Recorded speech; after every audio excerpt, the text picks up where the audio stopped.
And the Lord spoke to Moses, saying, if a person sins and commits a trespass against the Lord by lying to his neighbor about what was delivered to him for safekeeping, or about a pledge, or about a robbery, or if he has extorted from his neighbor, or if he has found what was lost and lies concerning it and swears falsely, in any one of these things that a man may do in which he sins. Verse 4, then it shall be, because he has sinned and is guilty, that he shall restore what he has stolen, or the thing which he has extorted, or what was delivered to him for safekeeping, or the lost thing which he found. Or all that about which he has sworn falsely, he shall restore its full value, add 1/5 more to it, and give it to whomever it belongs on the day of his trespass offering. And he shall bring his trespass offering to the Lord, a ram without blemish from the flock, with your valuation as a trespass offering to the priest. So the priest shall make atonement for him before the Lord, and he shall be forgiven for any one of these things that he may have done in which he trespasses. Verse 8, then the Lord spoke to Moses, saying, command Aaron and his sons, saying, this is the law of the burnt offering. The burnt offering shall be on the hearth upon the altar all night until morning, and the fire of the altar shall be kept burning on it. And the priest shall put on his linen garment and his linen trousers, and he shall put on his body, and take up the ashes of the burnt offering which he has consumed, which the fire has consumed on the altar, and he shall put them beside the altar. Verse 11, then he shall take off his garments, put on the other garments, and carry the ashes outside the camp to a clean place. And the fire on the altar shall be kept burning on it. It shall not be put out. And the priest shall burn wood on it every morning, and lay the burnt offering in order on it. And he shall burn on it the fat of the peace offerings. A fire shall always be burning on the altar. It shall never go out. Verse 14, this is the law of the grain offering. The sons of Aaron shall offer it on the altar before the Lord. He shall take from it his handful of the fine flour of the grain offering with its oil, all the frankincense which is on the grain offering, and shall burn it on the altar for a sweet aroma as a memorial to the Lord. And the remainder of it Aaron and his sons shall eat. With unleavened bread it shall be eaten in a holy place. In the court of the tabernacle of meeting they shall eat it. It shall not be baked with leaven. I have given it as their portion of my offerings made by fire. It is most holy, like the sin offering and the trespass offering. Verse 18, all the males among the children of Aaron may eat it.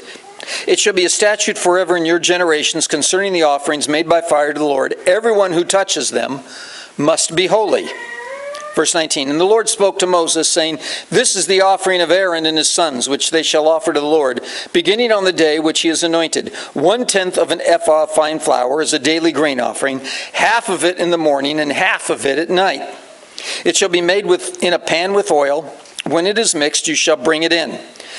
The baked pieces of grain offering you shall offer for a sweet aroma to the Lord. The priest from among his sons, who is anointed in his place, shall offer it. It is a statute forever to the Lord. It shall be wholly burnt. 23. For every grain offering, for the priest shall be wholly burned. It shall not be eaten. Verse 24. And the Lord spoke to Moses, saying, speak to Aaron and to his sons, saying, this is the law of the sin offering. In the place where the burnt offering is killed, the sin offering shall be killed before the Lord. It is most holy. The priest who offers it for sin shall eat it. In a holy place it shall be eaten, in the court of the tabernacle of meeting. Everyone who touches its flesh must be holy, and when its blood is sprinkled on any garment, you shall wash that on which it was sprinkled in a holy place. But the earthen vessel in which it is boiled shall be broken, and if it is boiled in a bronze pot, it shall be both scoured and rinsed in water. Verse 29, all the males among the priests may eat it. It is most holy. But no sin offering from among which any of the blood is brought into the tabernacle of meeting to make atonement in the holy place shall be eaten. It shall be burned in the fire. May the Lord add a blessing to the reading of his word. You may be seated.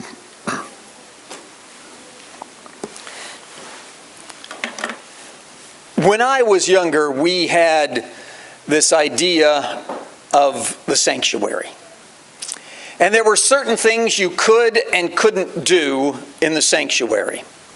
There were things that we talked about and things that we were taught about how to handle holy items and holy things. The sanctuary being one of them. We were taught when we were kids, even after the service was over or before the service began, you don't run in the sanctuary. You don't climb on things in the sanctuary. You don't climb under things in the sanctuary. There are certain things you just don't do in the sanctuary. There were other things that we dealt with when we were younger. When you had a Bible, there were certain ways you handled the Bible. There were certain places you put the Bible in your home.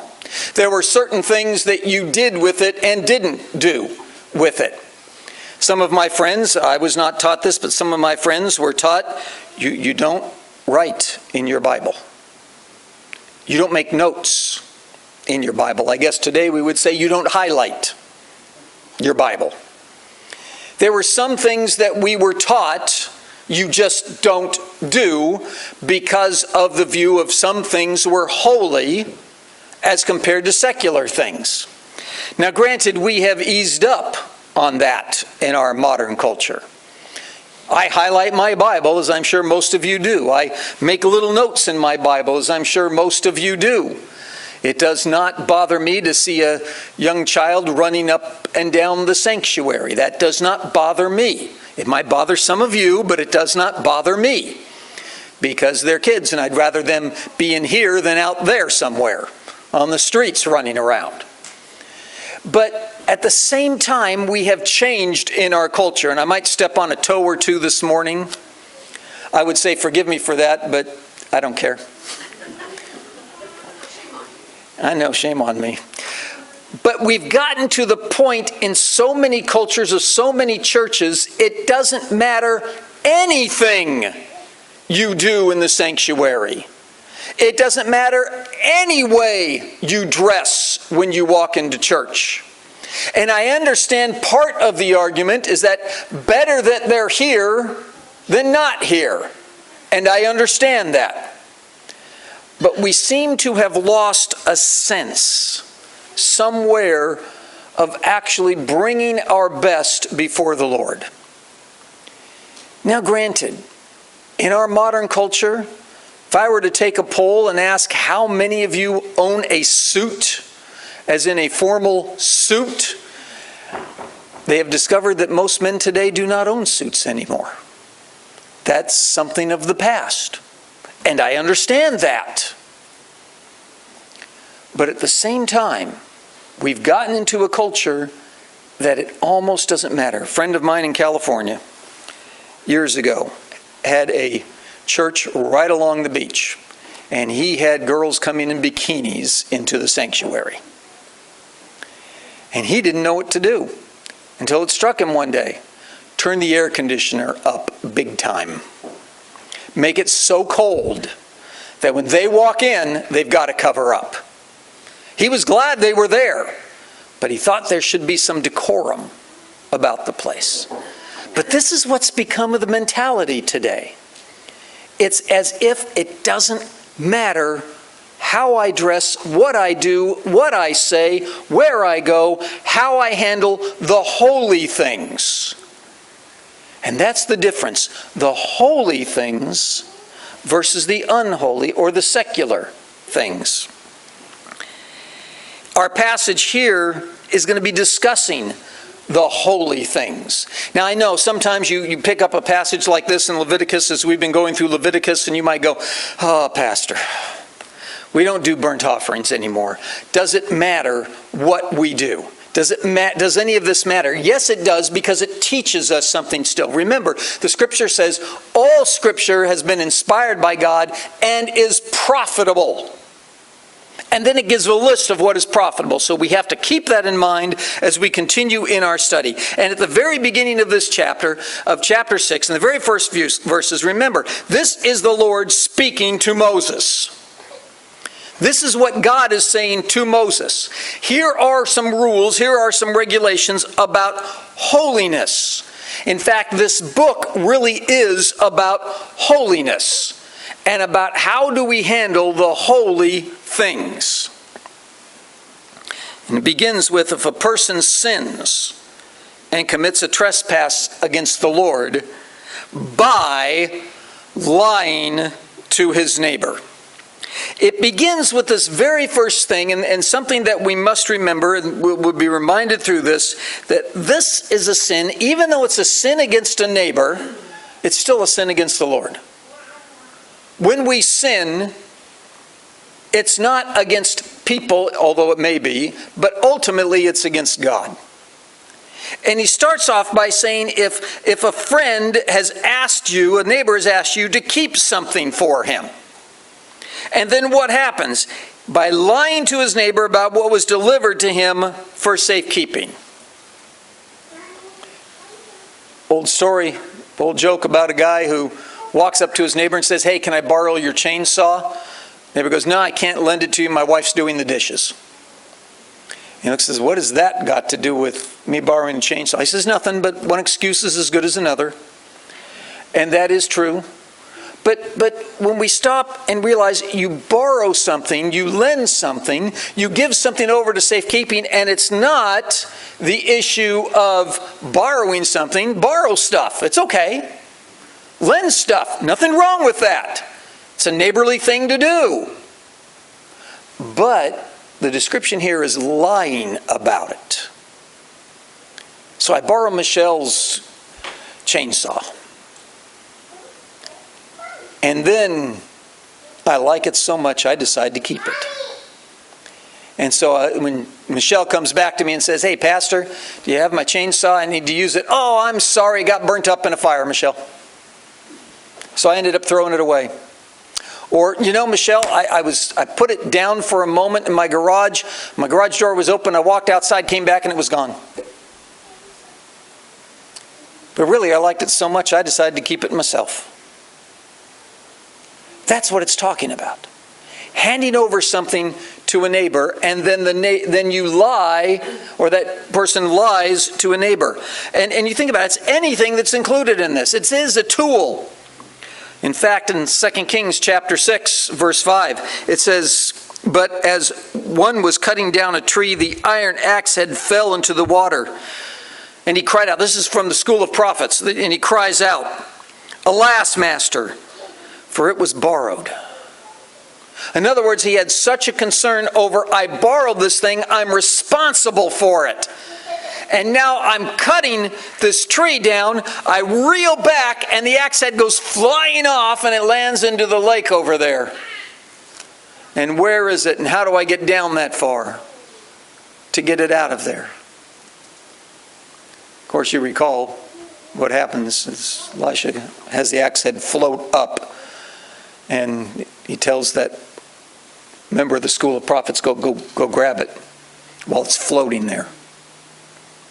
But the concern was he had borrowed it, and he had this great deal of anxiety because it was borrowed, and I didn't treat it right. Something happened to it. Whether it's a lent book, a borrowed umbrella, all of that's going to come under the law. In short, any stuff that we borrow, do not lie about it.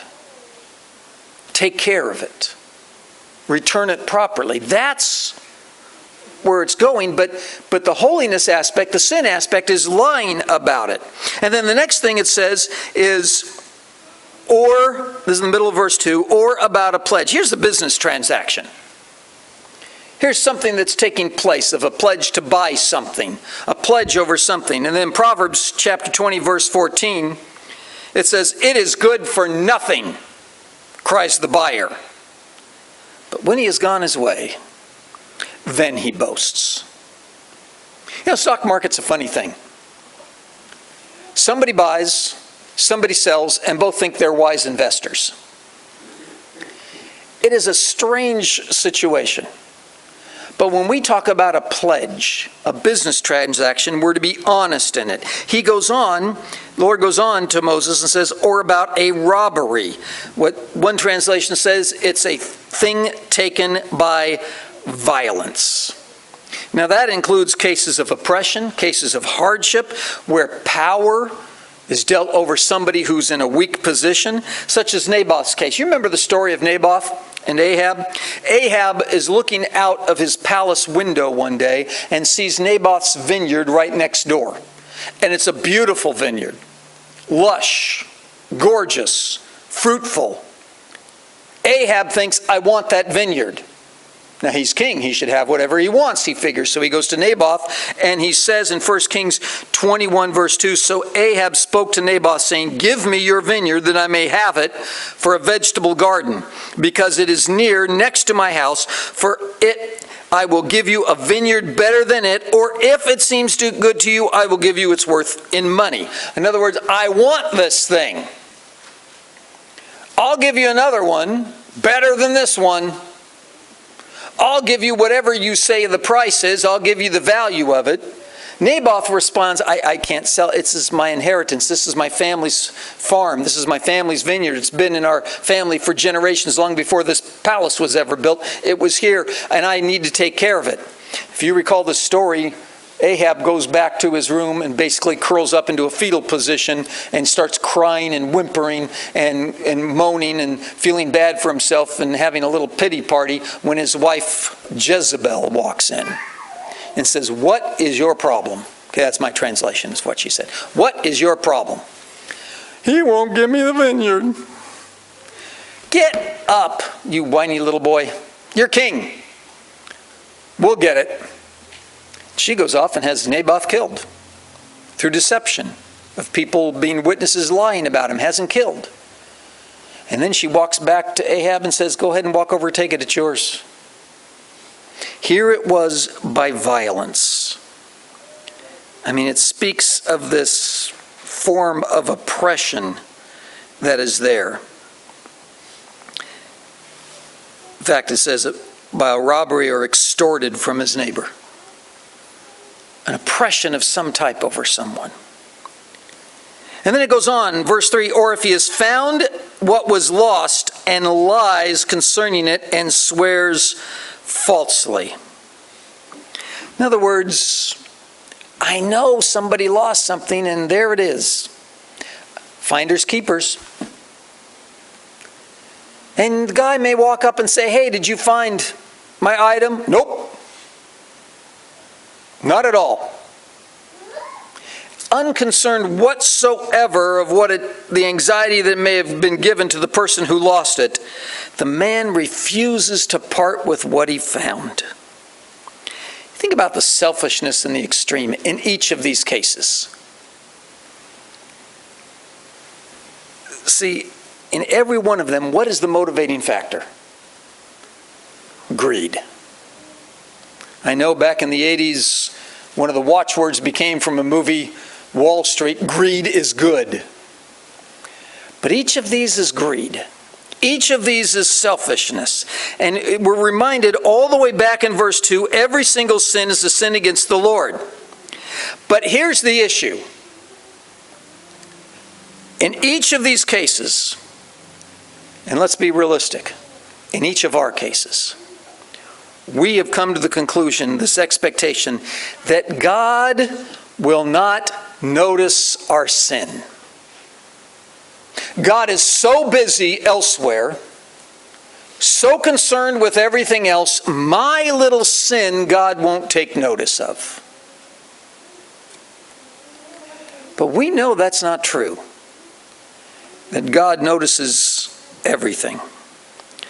And unfortunately, many people in church today seem completely unaware that there are such things as ethics in relationships. And therefore, we need to observe the commands like honesty, truthfulness, our behavior, exploitation, all the like. In verse 8, when the Lord spoke to Moses, saying, command Aaron and his sons, saying, this is the law of the burnt offering. The burnt offering shall be on the hearth upon the altar all night until morning. The fire of the altar shall be kept burning on it. Now, mind you, after the man has been caught with this sin, or his guilt has come upon him so greatly that he goes and confesses the sin, he has to, at that point, go make restitution to the person. Return the item plus 20% markup. In other words, if the item was worth $100, I've got to give you the item back and another $20 on top of it. So there was a penalty, but that all has to be done before a sin offering is taken. If you don't make restitution, first, your offering will be rejected by God. You think about it in the New Testament. Jesus says, if you come with your offering before the altar and you realize and you remember that there is a sin that you have committed against your brother, or you have something against your brother, go fix that first. Go take care of that first, and then come back and make the offering. This is what it's talking about. Why? Because otherwise your offering may not matter. It may not matter to God a whit if you haven't resolved the situation in the first place. I know in our present culture the idea is forgiveness is easier to obtain than permission. And we live in a world where everything has so swiftly turned upside down. Haven't we? And I don't just mean because of a pandemic. Just this week, everything keeps shifting and changing and the reacting of different political parties. Just this week, the Supreme Court makes two determinations, both on the grounds of religious liberty and freedom. One is for the Little Sisters of the Poor, if you had not followed that. They are a group of nuns who, under what was been called Obamacare, was required to purchase all of the lovely birth control. Remember, most of these are older nuns. And they kept fighting. Twice they won at the Supreme Court. And people just this week in particular, you have seen headline after headline of how wrong it was to give an exemption to the Little Sisters of the Poor and to religious entities. In other words, it's only right if you make nuns buy the Plan B pill for abortion. They think that's proper. Of course, then you had the religious school. But what has happened over the last 2 days? 2 different churches were burned down. One in Florida, one in California. A man in Florida drove into the church through the glass doors and set the church on fire. They're still investigating what was the San Gabriel mission in San Gabriel in California. I've been by there many times. That went up in flames just yesterday. And they're investigating arson on that. It was set to open this morning for their first worship service in a long time. What has happened in our culture and in this world is an attack on Christianity. Oh, we've always had it. Many parts of this world have been fighting this for centuries. Some countries in this world, it is illegal to be a Christian. Many parts of this world have gone through civil wars and are still on civil wars based on religious beliefs or positions. But now it seems to even be coming here where Christianity is being attacked. And why do I bring that up here? Because ultimately we are talking about the holy things of God that are being attacked by this world. Now I understand we live in a culture and in this world, that is fallen and cursed. I understand that. I understand that because of sin back in the garden, sickness, disease, death entered into this world. And I understand because of all of that we have, yes, my heart may have problems, my liver may have problems, my intestines may have problems, I may have a variety of different problems in my body because of sin, because of sickness, disease that ultimately leads to death. Cancer is a result of a cursed world. And yet there are those that try to say your brain cannot be affected. Yes, your brain can be affected. It's a physical part of your body. And yes, I understand that there are those that have mental illnesses because of various aspects. I understand that. But we live in a secular world that says all problems are quote-unquote mental or psychological, and we can resolve them by therapy and pills. But they do not wish to recognize the spiritual side. Now, I do not believe that there's a demon under every bed. But I do believe in demons. And I do believe they are active in this world. And they inspire people to do things. And time and again, we see them attacking the church, Christians, and our very core of belief. And I think it goes back to our culture that says we do not respect the holy things any longer. And that's what he's getting here. In fact, he says up in verse 9, and the fire on the altar shall be kept burning on it. And you jump down to verse 13, a fire shall always be burning on the altar. It shall never go out. That fire was constantly, continuously to be burning. The offering was to be completely burned on it. And it would burn on it all night, so that the disposal of the ashes in the morning were to be properly addressed. And why is that? Because even the ashes were holy, because it became from a holy offering. And so the burnt offering was completely burnt up. And why is that? To show the people you are to dedicate yourself wholly to the service of the Lord. This was not a surgery done to that poor ram or sheep or bull. Well, we'll just open them up, take out that one part, close them back up, and send him on his merry way. And we'll burn that on the altar. No, those offerings completely gone, burnt up. And the offering was given to God, and since it was, even the residual ashes from the roasting were considered holy. And the ashes are shown to the people. He changes clothes. Did you pick up on that? The priest changes clothes when he goes, picks up the ashes. And what does he do? As he walks it out of the tabernacle, all the people see the ashes. And why is that important? Because it shows the people the flame had not spared the victim. It had turned him into ashes. And he's to take it to a holy place, a clean place, to dispose of the ashes. Understand, there were clean places for that and unclean places for that. Farrick sits around and starts a fire and roasts his marshmallows to have his s'mores or reheat his pizza. However, I'm sorry, no, there's never leftover pizza, I'm sorry. But to do something, that fire for cooking is not a holy fire. Those ashes are different than the ashes left that was an offering to God. And they were not to be commingled. So the priest changes his clothes, wears these linen clothes, sweeps up all of these ashes, takes them in front of everybody and takes them to a clean place. Because even the ashes were holy. Did you notice? The offering is done morning and evening, 2 times a day. So that fire is constantly burning. And all of that reminds the children of Israel, and reminds us, hear me now, it reminds us of our continual need for worshiping the Lord.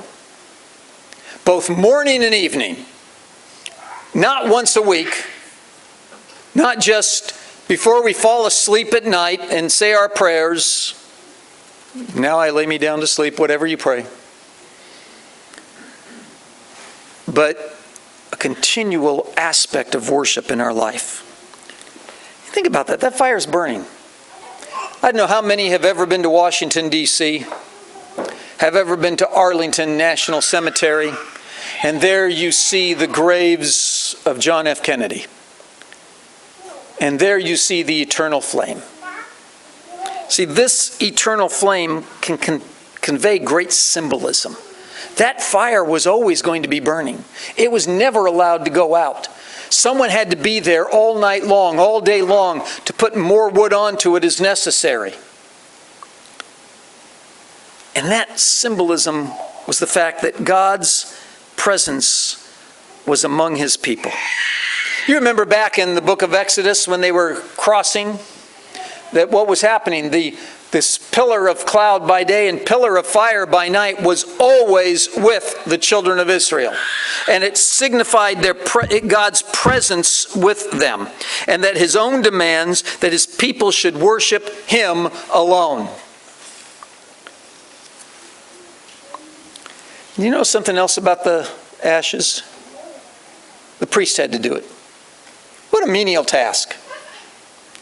He had to go and sweep up. He had to go take all of those ashes that were around the altar and get down and I doubt they had these long-handled dustpans. Get down and have a little type of broom made out of bush or something and sweep it all up. Palm trees, who knows? Sweep it all up. Get himself a little dirty, get down there and do it. It was a menial task, but it was not assigned to a deputy or an assistant. The priest on duty had to do it. And why is that? Because ultimately, there's always dignity and importance attached to the performance of the tasks God assigns to us. Whatever God assigns you to do, that's important to Him. And there's dignity in that. And he's changing his clothes. What happens? Ultimately, it's the way he appeared before the Lord. And here was my point early on. How we approach the Lord in the holy things. The way we physically appear before the Lord betrays our attitudes. If we walk in flippantly before the Lord, like, yeah, he should be glad I'm here today. Hey, I threw $1.50 on the plate, he should be happy with me. Hey, I did this, he should be thrilled. We don't do things to make God thrilled or think He will. We do things to please Him. We do things to honor Him. We do things to glorify Him. And if our attitude is one of selfishness, if our attitude is one of, well, the church better make me happy today in our service. Pastor better tell some better jokes. I've actually had some of you give me joke books over the years, just so you know. And if they haven't gotten better, it's your own fault for giving me those books, because yes, I have used them.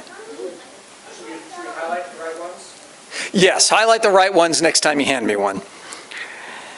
But ultimately, we battle with indifference, with casual behavior, and all of that is unacceptable when we are commanded to have ourselves prepared for worship. But what does the devil like to do? What does the enemy like to do? You get in the car on the way down here, and what happens? That kid starts screaming. Or all three of them start screaming. And you don't want to say, y'all knock it off or I'm going to turn this car around, because maybe they want you to turn the car around.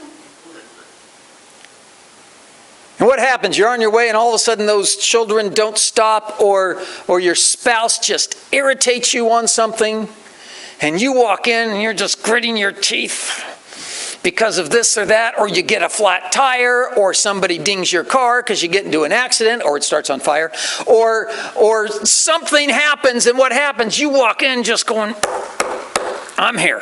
I'm here. The enemy loves to stop you from preparing for worship.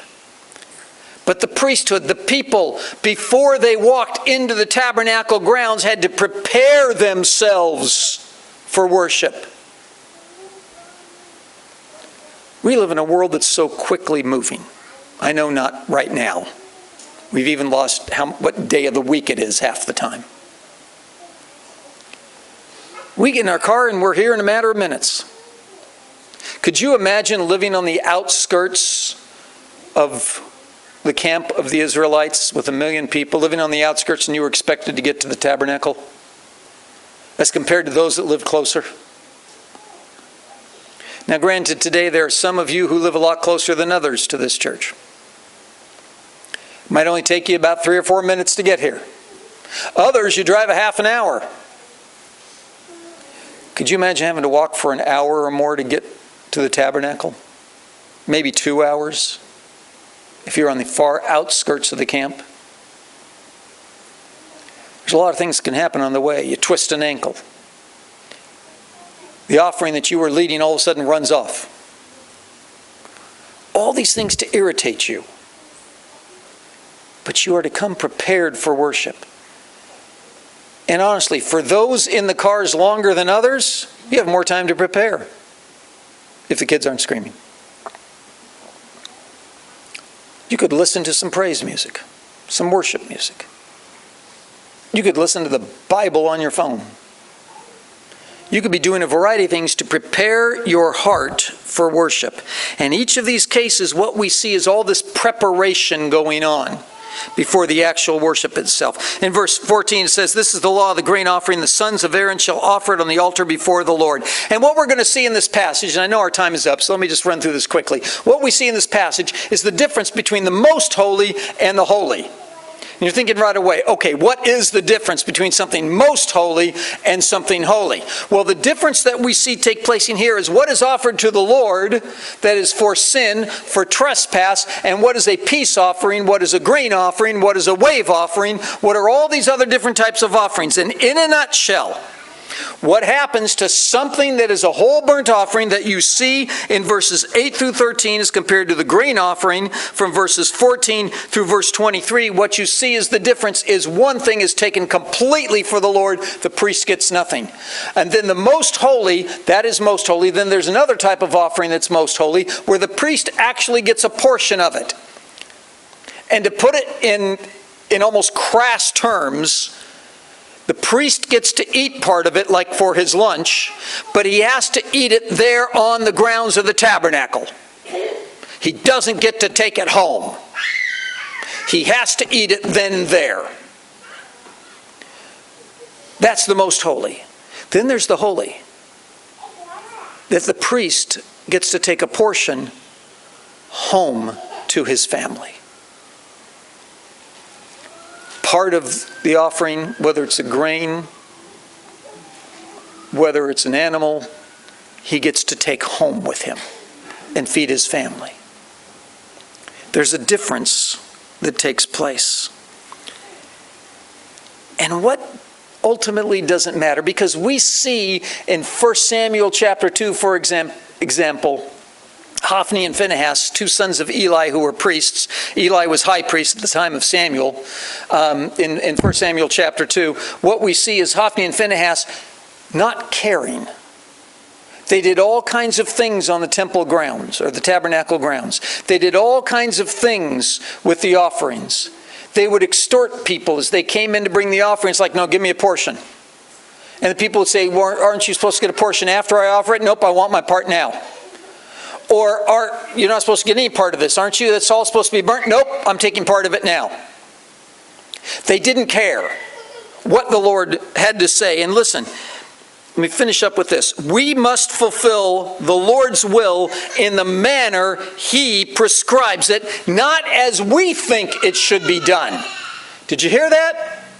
We must fulfill the Lord's will in the manner in which He prescribes it, not as we think it should be done. How many times do people say, I have a better idea than what the Scripture says to do? Ultimately, the end of the chapter emphasizes the holy nature of the offering. We tend not to think of that as much, do we? Don't we? We don't think of the offering as holy. Sometimes in our practical mindset, we think of the offerings as, well, it's got to pay the bills around here. We have to take care of the utilities, and we have to take care of this, and we have to take care of that, and all the bills that we have to pay and all the things we have to do. That's what the offering goes for. But you realize the offering you give is holy before the Lord? That is why we have always tried to safeguard that.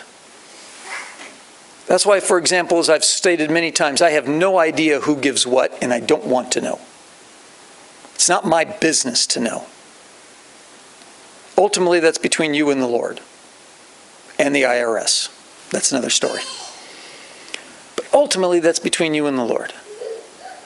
But when you give, when you make an offering, God says it's a holy thing, not just an organizational thing. The world tries to say the church is just about money. The church is about serving Jesus Christ.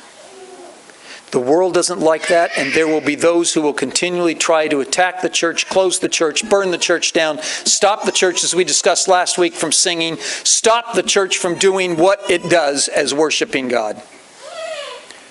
We are called to be His and to fulfill what He commands. Let's sing one more time. Number 333. Stand with me, if you will, please.